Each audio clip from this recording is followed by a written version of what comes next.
Hello there, and welcome back to War Thunder, to yet another tank review on yet another Swedish tank. And I know this is the third time in a row, but currently I'm still grinding this tech tree, which is kind of fun. For me to reach the higher ranks and the higher battle ratings of the other very interesting tanks, it will take a time. In the meantime, I went a step back and had a look at the PVKV II, aka the Panzerwehrkanonenwagen 2 or 2 rather. 2 is German. Anyways, doesn't really matter. It looks really interesting. It has a very powerful gun. It has a completely rotatable turret, and it seems to be on the chassis of a Panzer 38T. At least it looks very similar. And well, what should I say? I think that it should deserve a little bit of a higher battle rating, but if it is really outstanding, you know what? Let's have a review, and without further ado, let's go straight into it. As usual, I want to begin with a quick overlook over the armor, and it is for battle rating 3.3, better than nothing, 50mm, but rather flat. There are some angled steps of 15mm, so easy to overmatch. The side of the chassis is 20 and at the rear only 15mm, so that is not really that thick of armor. Then we come to the turret, and it is only 15mm, so 50 cals can punch clean through it, as well as the side, which is only 10. Then it is more or less open topped, so very easy to destroy by rockets, bombs, hell, even aircraft strafing or any sort of machine gun fire. Then a look to the interior reveals that we have actually 5 crew members, 2 in the chassis, so the machine gunner and the driver on the left hand side, and then we have the gunner and the loader on the right hand side, with the commander being the sole crew member in the turret on the left hand side. We can see that the ammunition is stored in the back of the turret and here at the bottom. And funnily enough, if I remember correctly, it is that ammo storage that gets emptied the last. There is also a little bit of a transmission. Sometimes you survive shots there from low caliber guns, especially if you're in a down tier. The gun breech also can eat up some damage, but yeah, it's a rather fragile tank, but it can survive for a bit longer than you might think because of the 2 crew members in the chassis. And that then leaves us with some other things to have a look at, and those are the numbers for comparing it to some other tank destroyers at around this battle rating, which will, well, stack up fairly interesting. So first of all, I want to begin with the mobility when comparing it statistically to the other tank destroyers at around this battle rating. The horsepower of the engine is not the strongest, but the tank is therefore also not the heaviest, resulting in a horsepower to ton ratio that is best in this comparison with 13.8, which is actually pretty good for this battle rating for the overall driving experience. Then also we have a very decent top speed of 43 km per hour, only second to the Marder 3H. The reverse speed is in the middle of the pack, I'd say, with minus 5 km per hour. Not the best, but also not the worst. And none of the tanks that are listed here are very good in reversing. Also, none of the tanks have neutral steering, so you're kind of in the middle of the pack with just some nuances to being the best. Then let's talk about the firepower. The PVKV II's business end is the 75mm LVKAN M37 gun. We have here the least amount of shells available for any given tank destroyer with only 32, but that's not really that dramatic, since that is actually good enough for any given battle in my experience. But you then need to take all the shells into account, whereas with other tanks you can leave some of the shells in the depot. But the one real big downside of this tank that I could really find is the reload. 10 seconds on a fully trained ace crew is a really long reload. Now here's the thing. When you don't kill the enemy with the first shot, but you disable, let's for example, the gunner, and he has a good crew anyways, he can get back the gunner before you reload. Especially if you don't have a good crew and you don't have expert or ace crew, that is. So this is the really only significant downside when it comes to the modifications and when it comes to the statistics. So the next thing is then the turret rotation speed of 12 degrees per second, which is similar to the Marder 3H and only second to the 7534 M43, the Italian tank destroyer. But with the exception of the M10 GMC, all the other tanks listed here have no turret. The PVKV II has actually a 360-degree rotatable turret, which is just in many situations way superior to a casemate mounted gun. So this is a huge advantage, and again it is a decent turret rotation speed in contrast to the M10 GMC's abysmal 4.5 degrees per second. So this is something that you really need to keep in mind. Further, the flavor is sweetened with the 14 degrees of gun depression. That is really nice. You really can work those ridge lines. You really can go into positions and get this extra little bit of gun depression out there. It's not just the golden standard of -10, no, it's -14. This is something that previously was not really that common in the game, but those Swedish tank destroyers, those Swedish tanks in general, they really know how to use those ridge lines. Then we also have 17 degrees of gun elevation. This is nothing spectacular, it's not really bad, it's kind of in the middle of the pack. An extra degree per second of gun elevation, overall 5 degrees per second in contrast to 4 degrees, just gives yet another extra bit of gun handling, an extra little bit of smoothness, and it just might save you here and there in city fights on rough terrain. It overall leads to a very smooth and very nice handling of the tank, and I really like this. But I think when I look at all the other tanks, they have always one or more drawbacks to really fight with. Either a more or less casemate mounted gun, or not the greatest gun handling, not that great gun depression, etc, etc. So for battle rating 3.3, this almost seems too good. And talking about seeming too good, let's have a look at the ammunition. So the first of 3 shell types is the stock SLPPRJ M41 AP shot. 840 meters per second mass velocity and 146 millimeters of penetration is quite nice, but it has no bursting charge, and that is kind of a little bit of a disadvantage, but therefore you have all the other nice statistics. But again, this is the first out of 3 shell types. The second stock shell is the SGR M38 high explosive shell, 840 meters per second mass velocity, 690 grams of TNT equivalent, and 10 millimeters of penetration. Not really all that impressive, however you should take some of them with you because you don't have a turret mounted coaxial machine gun, only a hull mounted light machine gun. So if there is a potato truck or anything where your AP shot isn't really doing the job, there are very rare occasions where you then can use them, so take 1 or 2 with you. The third and last shell type is the SLPGR M43 APCVC round, and this is a tier 4 upgrade. 940 meters per second mass velocity is really respectable. 162 millimeters of penetration for battle rating 3.3 is also pretty good, but as you can see, the Archer has way better penetration by almost 30 millimeter, but again it's only a solid shot. And here we have 110 grams of bursting charge, which is only second again to the Italian 7534 M43. And also the muzzle velocity is really great, again only second here to the Soviet Su-57B. So this is the shell that you should get ASAP. With it, the tank is a joy to drive. With only the AP shot, it's okay, and you know, it is such low battle rating, it doesn't take you forever to get there, and that is really the joy of the tank. I think it is fun, you have a lot of good shots at the enemy.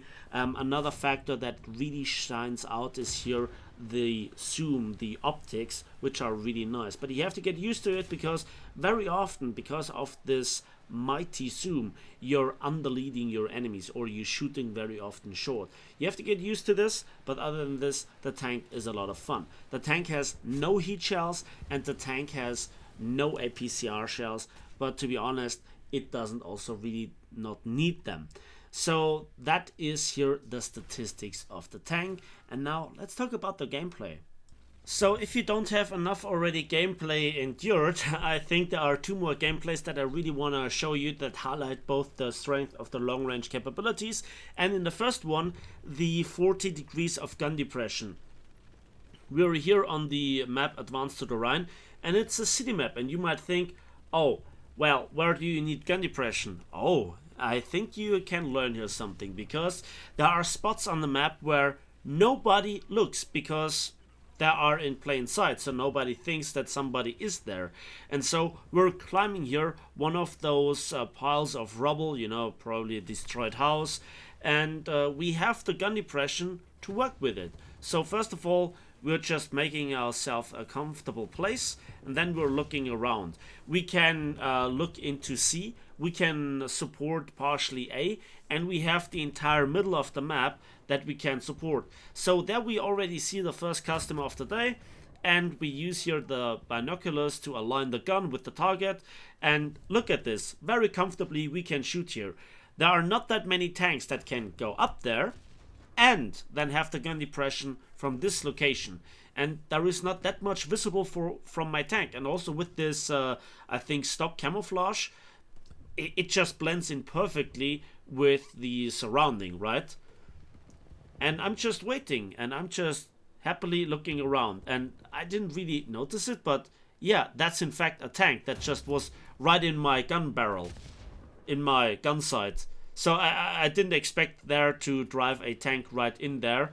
And this Marder 3 actually is quite surprised, or he was, to get shot there. He had no idea what to do. And again, they have no idea where I'm coming from. Now I see that there are even more 2 Marders, and so I now have to get them. So there is still a little bit of a wall left, and I need to just simply get the tank over there. They don't expect me, and again, I don't have to really go over the ridgeline too far. I still have enough gun depression. Let's out the wobble, and the first one is destroyed. 3rd kill. The other one has no idea what he has to do, but now the long reload kicks in. I'm not in any immediate danger, but you know, I just could have gotten that kill here as well, so it was not even an assist. But anyway, it doesn't really matter. And now there is kind of the way of a tank destroyer: patience, waiting, holding position, give your team members kind of the long range support, right? There we saw some movement, and again, the enemy tanks don't expect us to be there. We're just looking around, we're just looking around. It's so good to have this gun depression. It's better to have gun depression and not need it in any situation, rather than to need it and not to have it. This gives you a lot of flexibility, and so you can overcome the lack of armor, so you can overcome the not the very best turret traverse, but at the end of the day you have a turret. It's just such a nice tank destroyer. And there is another customer of the day. 4th kill. Good.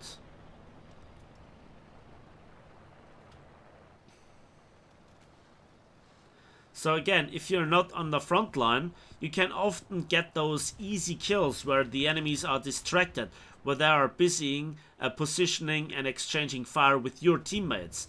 This is something that must not be underestimated. Obviously, at some point you also need to push the objective, and that is also something that this tank can do. Oh, that was unfortunate that we hit here the wall. And so I thought that the enemy tank has seen my muzzle flash or something, and he's acting as he knows that he was shot, but at this point I risk it, and again I have all the time, and that's another easy kill for an ace already. So that is just the tank destroyer 101, taking a position and just waiting it out.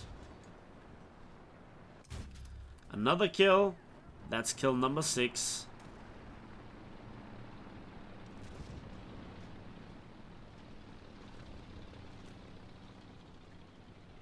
And that was kill number 7. So that went on for quite a while, and it got a bit boring, but you kind of see the point here that you have this flexibility. Let's move on to another match, and this is also Carpathians, a map that also gives you quite a lot of flexibility, quite a lot of chances to just simply make yourself appear in a good fashion. The capture zone is in the middle of the map, and I just flank here a little bit. I was very lucky that the enemy didn't push hardcore into me, so that I didn't have to defend myself and would lose a lot of time, maybe some crew members, maybe even the tank. Again, the armor of this tank is not its strength. It's also pretty big as a target profile. And then easy side shot into a T-34, right? So it is just the flexibility of having the turret, this good penetration, and this good scope. Then I see some shells whizzing by.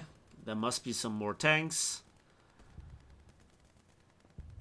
And we're just waiting. We see some movement, and I think that he goes in a certain position. Can't really describe it, but I tried to get him here, and well, that was the most unfortunate non-penetration that you can think of, because that aim was actually too good. And again, the flexibility of having the turret allows me to just simply go forward and just nuke his engine. And now his turret traverse is just way too slow, so that even my reload will beat his gun traverse. And he also made the mistake of extinguishing the fire, and so we got now another kill. I hear some movement, and that is not really that great, because there are not that many team members around. But again, I'm just calmly killing here the KV-1. I'm just holding position. If they want to push me, well, again, I have the flexibility of the turret and overall decent handling. This is not a tank that you can easily exploit, right? So at this point, I'm just looking behind me. I'm just looking around. We can see some movement. Oh, can we get him? And again, a very unfortunate bounce here on the tracks. That usually never happens, but you know, this is not a lol pen gun. It is a very powerful gun, but shots like these are just the inherent nature of APCBC rounds, or, you know, non-AP FSTS rounds. I tried a blind shot here, but it was just not the case. No money there. Okay. And we're still waiting. And then we see some movement behind us. I check if I have some immediate visitors. Then I turn around. Then again, the beauty of having the turret. And sadly, I missed here the first shot. It looked good, but it wasn't quite the money shot. And again, here the reload kicks in a little bit, but we still can make it. And that's the money shot. Good. Very good. 4 kills. And we secured here the flank. Always keep your situational awareness up. Always look around. You, in the replay, very often then get so many situations, and that was very bad. And here the bad reload kicks really in.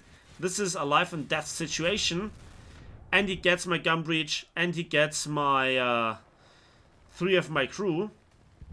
So I already wanted to get out of the tank, but we were lucky that our team supported us here. In fact, it was the German tank destroyer. And so we have time in cover to repair. Now that was a very brave attack, and to be honest, that should have been rewarded for this T-34. My aim should have been better. I just threw the shot away. Then we can see here another M10, I guess. And we're ready again. Careful aiming. And a one shot. Beautiful. Sometimes those M10s are also pretty tricky. So that's already our ace. And I think to myself, well, what can I do from now on, right? And the answer is, you can try your best. Now we're going already in those mid-game to end-game scenario where there are less players around, more players are in aircraft, as you can see. And so sometimes it then requires a more aggressive position. It's always down to the individual situation, the setup of your team, of the enemy team, and then This guy made the mistake of not listening to his surrounding, and I have all the time in the world to make here an easy shot on the M4A3 105. And that was another nice kill. A little bit of a mountain goat expedition later, we are here on our secret spot and we can see some action on the ridgeline. And that's a Sherman. That should be an easy shot, but he just changed direction and I just got an engine shot. Hopefully I could save here my Panzer IV buddy, and now the reload is pretty long with only 2 crew members. There was never any chance that I would get into the middle of the map to get that crew member back. We're reloaded, and now it's a safe shot. So that is kill number 7, which again was very important as this Sherman could have done a lot of damage. I really like those secret passages on some of the older maps, and there is no shame in the game to really nuke this AFK KV-1. The first shot again just disables the turret crew, but anyway, again with only 2 crew members, long reload, but again I think I got this, and I'm aiming for the turret ring, high tier syndrome, and that is kill number 8. And there are the match result: 8 kills, 1 assist, heavy metal hero, survivor, 51,000 civilians, 4,800 modification research points. What a good result, what a nice match. And this shows what this is. This is a beautiful, very capable, very fun low tier tank destroyer that I highly recommend, and this is a good entry into what the rest of the tech tree might or might not be. So I still have to kind of discover the rest of the tech tree myself. I had some high tier experiences, and apparently now also this Swedish premium that was previously really bugged, the STRV 1030, seems to be fixed. I'll try this out as soon as possible. Till then, that's it for me today. Thanks for watching, thanks for listening. I hope you enjoyed this video. Please give it a like if you did, subscribe if you want to see more. Let me know in the comment section what you think about this tank, how it is to fight with, how to fight against. And as usual, we'll see each other on the waves, in the skies, and on the battlefields of War Thunder.